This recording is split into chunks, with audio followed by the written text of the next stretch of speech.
Welcome to Nisa's kitchen. ഇന്ന് നമുക്ക് chicken bread role ഉണ്ടാക്കി നോക്കാം. ആവശ്യമായ ഇൻഗ്രീഡിയൻസ്: വൈറ്റ് ബ്രെഡ്, ഞാനിവിടെ മിൽക്ക് ബ്രെഡാണ് എടുത്തിട്ടുള്ളത്. പിന്നെ ഒരു 250 ഗ്രാം ചിക്കൻ, അത് ഉപ്പും മഞ്ഞൾപ്പൊടിയും ചേർത്ത് വേവിച്ച് ഇതുപോലെ ചെറുതായിട്ട് ഉടച്ചെടുത്തിട്ടുള്ളതാണ്. പിന്നെ ഒരു ക്യാപ്സിക്കം ചെറുതായിട്ട് അരിഞ്ഞത്, ഒരു വലിയ സവോള ചെറുതായിട്ട് അരിഞ്ഞത്, ഒരു ചെറിയ കഷ്ണം ഇഞ്ചി അരിഞ്ഞത്, 2 പച്ചമുളക്, ഒരു തണ്ട് കറിവേപ്പില, പിന്നെ പാല്, 2 മുട്ട, ബ്രെഡ് ക്രംസ്, ഉപ്പ്, പിന്നെ 1 സ്പൂൺ മുളക് പൊടി, 1 സ്പൂൺ ഗരം മസാല, ഒരു 1/4 സ്പൂൺ മഞ്ഞൾപ്പൊടി, 1/2 സ്പൂൺ കുരുമുളക് പൊടി. പ്രിപ്പറേഷൻ എങ്ങനെയാണെന്ന് നോക്കാം. ഞാനൊരു പാൻ അടുപ്പിൽ വെച്ചിട്ടുണ്ട്. ചൂടായ ശേഷം അതിലേക്ക് ഓയിൽ ഒഴിച്ചിട്ടുണ്ട്. ഇനി ഇതിലേക്ക് നമുക്ക് സവോള ചേർക്കാം.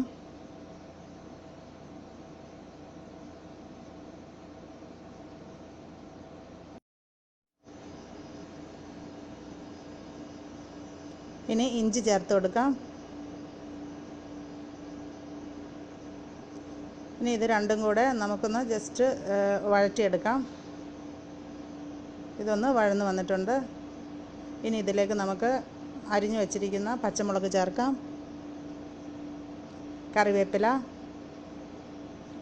ക്യാപ്സിക്കം, ഇതെല്ലാം കൂടെ ഇനി നന്നായിട്ട് മിക്സ് ചെയ്ത് വഴറ്റിയെടുക്കാം. ഇത് വഴന്ന് വന്നിട്ടുണ്ട്. അധികം ഫ്രൈ ആകേണ്ട ആവശ്യമില്ല, ജസ്റ്റ് ഒന്ന് വഴന്ന് വന്നാൽ മതി. ഇനി ഇതിലേക്ക് 1 സ്പൂൺ മുളക് പൊടി, 1 സ്പൂൺ ഗരം മസാല, ഒരു 1/2 സ്പൂൺ കുരുമുളക് പൊടി, ഒരു 1/4 സ്പൂൺ മഞ്ഞൾപ്പൊടി, ഇതെല്ലാം കൂടെ നന്നായിട്ട് മിക്സ് ചെയ്ത് ഇതിൻ്റെ ഒരു പച്ച സ്മെല്ല് മാറുന്നത് വരെ ഏകദേശം ഒരു 3-4 മിനിറ്റ് ഇത് നന്നായിട്ട് മിക്സ് ചെയ്ത് കൊടുക്കണം. ഇപ്പം നമ്മുടെ മസാല റോസ്മെല്ലെല്ലാം മാറി നന്നായിട്ട് വഴന്ന് വന്നിട്ടുണ്ട്. ഇനി നമുക്കിതിലേക്ക് വേവിച്ച് വെച്ചിരിക്കുന്ന ചിക്കൻ ചേർത്ത് കൊടുക്കാം. ഇത് നന്നായിട്ട് മിക്സ് ചെയ്യണം. ഞാൻ ഓൾറെഡി ഈ ചിക്കൻ ഉപ്പ് ചേർത്ത് വേവിച്ചത് കൊണ്ട് ഈ മസാലയിൽ ഉപ്പ് ചേർത്തിട്ടില്ല. നിങ്ങൾ ഈ സമയത്ത് ഇതിൻ്റെ ഉപ്പിൻ്റെ പാകം നോക്കിയിട്ട് ആവശ്യമുണ്ടെങ്കിൽ ചേർത്ത് കൊടുക്കണം.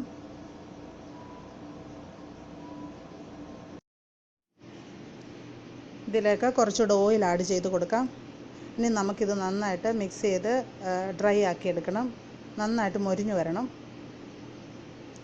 ഇപ്പം നമ്മുടെ ഫില്ലിങ്സ് ഡ്രൈ ആയിട്ട് വന്നിട്ടുണ്ട്. ഇനി നമുക്ക് ഇത് അടുപ്പിൽ നിന്ന് വാങ്ങാം. ഞാനിപ്പോൾ ബ്രെഡ് അരികു കളഞ്ഞെടുത്തിട്ടുണ്ട്. ഇനി ഇത് നമുക്ക് പാലിലൊന്ന് ഡിപ്പ് ചെയ്യാം. ജസ്റ്റ് ഒന്ന് മുക്കിയെടുത്തിട്ട് ഇതിനകത്തുനിന്ന് നന്നായിട്ട് നമ്മൾ വിരൽ കൊണ്ട് അമർത്തി ഇതിനകത്തുള്ള പാല് കളയണം. ഇത് ബ്രെഡ് പൊട്ടിപ്പോകരുത്.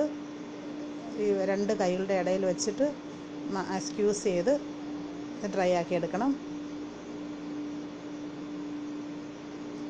ഇനി ഇത് നമ്മുടെ വിരൽ വെച്ചിട്ട് ഇത് മാക്സിമം ഒന്ന് പരത്തിയെടുക്കണം.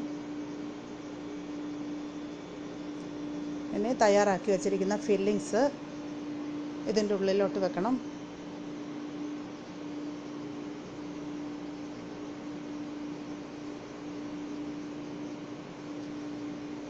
ഇനി ഇത് ബ്രെഡ് കൊണ്ട് ഈ ഫില്ലിങ്സ് നമുക്ക് ഉള്ളിൽ വെച്ച് ഇതൊന്ന് കവർ ചെയ്തെടുക്കാം.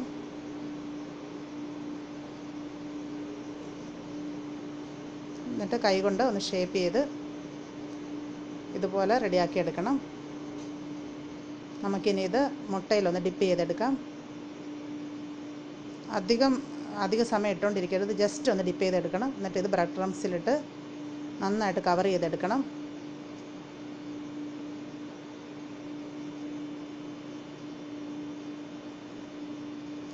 ഇതുപോലെ നമുക്ക് ബാക്കി ബ്രെഡും കൂടെ തയ്യാറാക്കിയെടുക്കാം. നമ്മുടെ ചിക്കൻ റോളെല്ലാം റെഡി ആയി കഴിഞ്ഞു. ഇനി നമുക്കിത് ഫ്രൈ ചെയ്തെടുക്കാം. ഓയിൽ ചൂടായിട്ടുണ്ട്. ഇനി ഇതിലേക്ക് നമ്മുടെ റോളുകൾ ഓരോന്നായിട്ട് ഇട്ട് കൊടുക്കാം.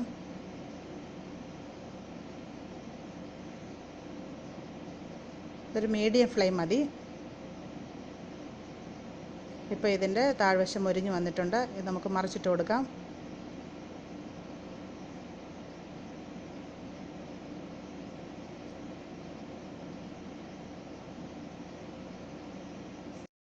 കുട്ടികൾക്കും മുതിർന്നവർക്കും ഒരുപോലെ ഇഷ്ടപ്പെടുന്ന ടേസ്റ്റി ബ്രെഡ് റോൾ തയ്യാറായി കഴിഞ്ഞു. ഇത് ചൂടോടെ ടൊമാറ്റോ സോസിനൊപ്പം ഉപയോഗിക്കാം. ചാനൽ സബ്സ്ക്രൈബ് ചെയ്യണം.